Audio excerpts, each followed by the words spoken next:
Welcome class to today's lesson under Wassce concept physics, and today we'll be looking at Ernest Rutherford's atomic model.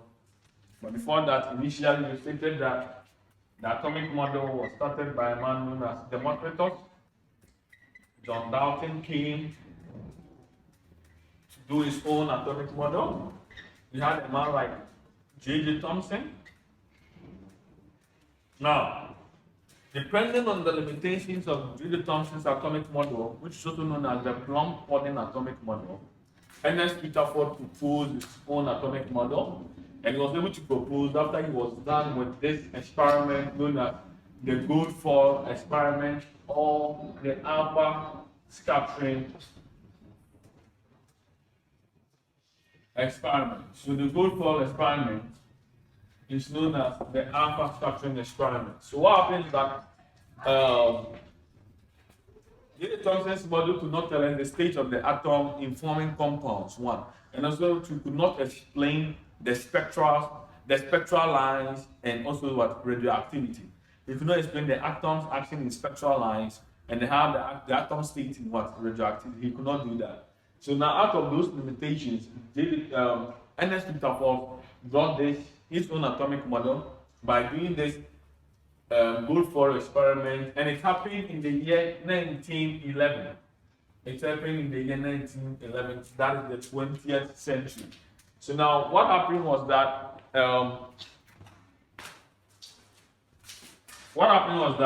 he did this experiment to define or to redefine the state of the atom. Initially, we know that J.J. Thomson brought the plum-pudding model, stating that atom is a positive spherical object with electrons embedded in it. Now, what he came to do was also to help us talk about the state of the electron, where the electrons are and where the proton charges are also. So his experiment gave us knowledge about protons, or knowledge a lot about where we can locate the positive charges in the atomic structure. And he did this experiment with two of his students, project students known as Hans Geiger and Ernest Marsden. So these two students helped Ernest Rutherford's atomic model. And now this is the gold foil experiment, also known as the alpha scattering experiment. So I want us to go through and look at the conclusion he did. Now, with the gold foil experimental setup, we had a box, and this ray box contained a radium, which is an alpha particle emitter. So the function of this inside the ray box was less shield. So now what happens is that the emitter or the radium particle, alpha particle, will only emit some rays. And Rutherford considered the gold foil because one, he considered the gold foil because it is assumed that the gold foil contains more than 1,000 atoms. He considered the gold foil because he assumed that the gold foil one contains more than 1,000 atoms. And two, he considered the alpha scattering or the alpha particle because now the alpha particles, they have higher energies and they are also heavy to penetrate atom. So initially he was thinking these alpha particles could penetrate the atom. So that's why he considered what? The alpha particle, because we know that with particles, we have the alpha particle, which has a very high penetrating power. The alpha particles, which has a very high penetrating power. We have a beta particle, which is relatively lower, and we have what? The gamma particle. So you considered the alpha particles because of what? Its high energy and high penetrating what? Power. So now what happens is that the alpha particle emitted what? Some alpha emissions, and here is what? A slit. So the screen, this whole thing is called a screen. And the function of the screen is what? For detecting what? The splashes of light. For detecting what? Spots of light, or spots of what? The emitter, the emissions that will fall on what? On it. and it's made up of what? The zinc fluoride. So it's sometimes called a zinc sulfur. So the zinc sulfide fluorescent screen. Okay. And the closest to which it detects the spot of light on it is what we could term as what? Scintillation. The idea to which it detects the spot of light is what we refer to as what? Scintillation. Scintillation. Okay. So now what happened was that when when the alpha particles were emitted through the slit, and this is the good for, what happened was that there was a lot of things he observed pertaining to what the spot of light and the flash of light he received or he detected on the detector. And what happened was that here you could see most of the alpha particles was able to pass through the good form. Most of the alpha particles was able to pass through the good form, and few of the alpha particles were deflected. Few of the alpha particles were deflected, and very few of the alpha particles was bounced backwards. Very few of the alpha particles was bounced backwards. And this was what he actually concluded. So the procedure for this experiment was that there was a radioactive element, which is radium. And this radioactive element was placed inside a lead shield, emitting alpha particles at a very high velocity, about 1.60 times 10 to the power 7 meters per second, which is very high, almost close to this, the speed of light. The speed of light is 3.0 times 10 to the power 8. So this one was not almost close, but was also very, very high. Was also what? Very, very high. So what happened was that he emitted these alpha particles at under a very high velocity. The alpha particles, they fell on the gold core, and some passed through the gold core, and others were deflected backwards. And the detector, which is the zinc sulfur fluorescent screen, was oriented in such a way to receive the beams of alpha particles that produce spots of flash or flashes of light on it. And this is the whole procedure about what? The gold core. He made some observation and conclusion, but as I said earlier on, the idea of fluorescent material producing spots of light or flashes of light when alpha radiations they fell on it is known as what? Scintillation. It's known as scintillation. And take note that this experiment was performed in the dark room. This experiment was performed in the dark room. Okay, now let's look at something. Now, you have the experiment here. So let me clean and let's make some short analysis over here. And I want you to have the figure still in your mind. I want you to have the figure still in your mind. So what happened was that he made some observations. So let's look at his observations and conclusions. His observations and conclusions. Now, the first observation was that one, most alpha particles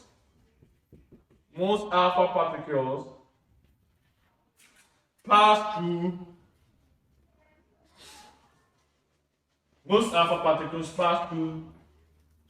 the gold form. Most alpha particles pass through the gold form. And what is the deduction? Or what can we deduce or conclude from this analysis or this observation? So you observe that most of the alpha particles were able to pass through the gold form. So the deduction was that then the atom, because we know that the gold form was made of atoms. So the deduction was that then the atom of the gold form is virtually an empty space.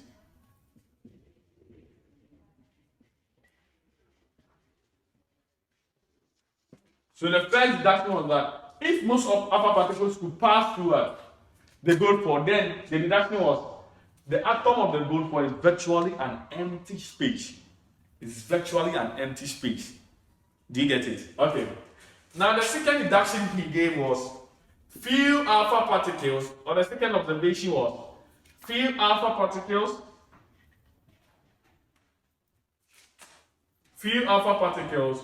were deflected.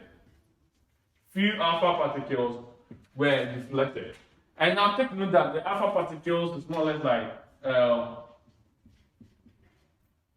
sorry,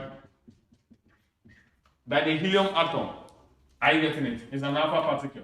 And alpha particles, they are positive. They are positively charged. The alpha particles are what? Positively charged. So take note. So now, if few of the alpha particles were deflected, if few of the alpha particles were deflected, what was the deduction? So the deduction he made was that when the alpha particles was getting closer to the atom, those alpha particles that were getting closer was the one that got deflected. So he made a deduction that then there is a central body. There is a central body, which is what? Positively charged. Which is positively charged, like the alpha what? Particles. I definitely. So now, in the alpha particle is positively charged, there's a central body which is also positively charged. When light poles meet, they what? They will repel. So it repelled the alpha particles, and this was the conclusion that he made. That was the positively charged atom. And he said this positive central body should be called what? The nucleus. This central body should be called what? The nucleus. Now tell me, he made his third observation. He realized that very few of the alpha particles were deflected backwards. Very few of the alpha particles were deflected backwards. Very few of the alpha particles were deflected backwards. And when he was done with it, he made a conclusion. And this was the conclusion or the deduction he made. And the conclusion states that if very few of the alpha particles were deflected backwards on the same path, then in the middle or at the center of the nucleus, at the center of the atom, is a heavenly body. Because take note that the alpha particles, they have high energy and they have high penetrating power. And he emitted them with a very high velocity. So if they were still able to what? Come back or deflected backward, that means there is a body at the center of an atom. And that body is what? It's very heavy. Heavy body, which is what? Also what? Dense. So a dense heavy body, but it is very small. It is very small because it could only deflect backwards very few of the alpha particles, and that heavenly body is known as what? The nucleus. That heavenly body is known as what? The nucleus. That heavenly body is known as what? The nucleus. And take a look that it is simply because one, he experienced no movement in the gold form. Take note, he experienced no movement in the gold form. So since he experienced no movement in the gold form, he also concluded or made the conclusion that the mass of the nucleus, like after the alpha particles were hitting the gold form, he experienced no movement in the gold form. So he had made a conclusion that then the mass of this heavenly body, or that is the nucleus, is equal to the mass of the atom. So he concluded that then the mass of the nucleus of the heavenly body situated at the center of the atom is actually the mass of what? Of the whole atom. And he discovered the positive charges inside the nucleus as protons. So he discovered the positive charges inside the nucleus as what? As protons. And some years came and a scientist named James Chadwick, he came to find out the neutral bodies. He discovered the neutral bodies in the nucleus and he named them what? Neutrons. And he named them neutrons. So we now understand that within the atomic structure, there is a heavily centered body And then within that helping center body called the nucleus, there are positive charges and there are negative and there are neutral charges. And the neutral charges are known as what? Neutrons, and the positive charges are known as what? Protons. So the summation of the proton plus the neutron is what referred to as what? Mass number. So the mass of the atom or the mass number of the atom is actually the summation of the neutron plus what? The proton that gives the mass number. Now, after he was done with this experiment, this was the proposal of Ernest Rutherford. He proposed that atoms consist of positively charged central body called nucleus, which is small in size and heavy, that its mass equals the mass of the atom entirely. Okay. Surrounding the nucleus are negative charges with negligible mass called electron.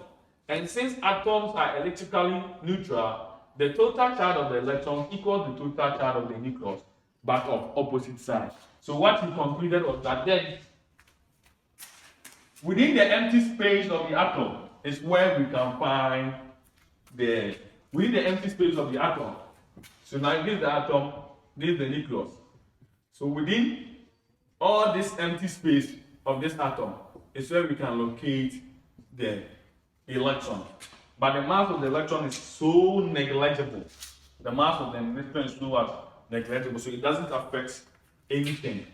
Because in previous video, we said the mass of the electron is 1 over 1,740 times the mass of the proton, of one proton. So that means the mass of the electron is what? It's very negligible, or we can say it has a zero mass.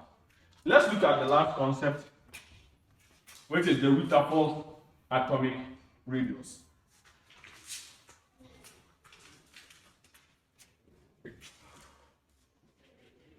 The Rutherford atomic radius. Rutherford atomic radius. Now, in short, Rutherford helped by finding the average atomic radius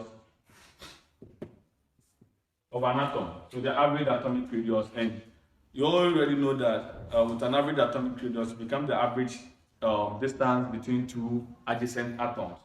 The average radii distance between two adjacent atoms. So if I have one atom here and I have another atom here, if I place this atom adjacent to each other, then I can calculate their diameter. So when I calculate their diameter, the average distance of their diameter, so of their radius. So one to here is one radius, one to here is one radius.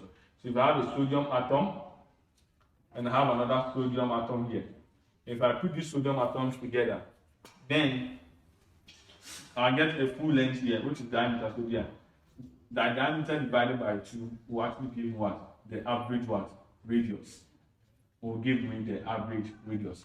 But Rutherford did a very nice experiment to determine the value of the average radius, which in our days is not considered in that order. In our days, it is considered in the order of what? Picometer, or measured in what? Angstroms. That's in this modern world. That's how we consider, that is in the order of 10 raised to the power negative 12 meter. 10 raised to the power negative 12 meter. But when he did his average radius, that's what he did. He emitted an alpha particle. Let's say A, towards an atom, the nucleus of an atom. So let's say this is the nucleus B of an atom. I know that the nucleus of an atom is positively charged, and the alpha particle is just what? Positively charged. So now when he emitted the alpha particle towards the nucleus of an atom, it got to a certain distance. So he placed the nucleus stationary, and he was pushing or emitting what this alpha particles toward the nucleus. So it got to a certain distance, they couldn't what? Meet again. Are you getting it? Because what? of the repulsion force that existed between them. So they couldn't meet again because of one, the repulsive what?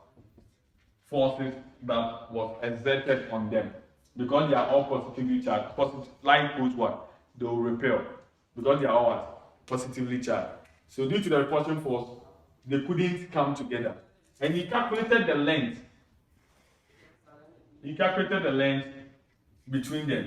And after he was done calculating the length, the value of the length he had was in the order of 10 raised to the power -5 meters.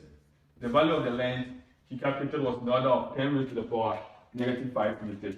And that was his average atomic radius. So the average atomic radius he got was what? Atomic radius he got was in the order of 10 raised to the power -5. But aside that, he has some limitations with his model. And one, his model could only explain light spectra. Take note, J.J. Thomson's model could not explain even spectra and radioactivity. But Rutherford's model could explain one, the line spectra. But it couldn't explain the continuous spectra. Rutherford's models could not explain continuous spectra. And also, it could not predict the stability of an atom or of an electron. It could not predict the stability of what? An atom. So Rutherford's limitation was that his model could not predict the stability of an atom, and also he could not explain continuous spectra. Thank you very much. Let's see for another video.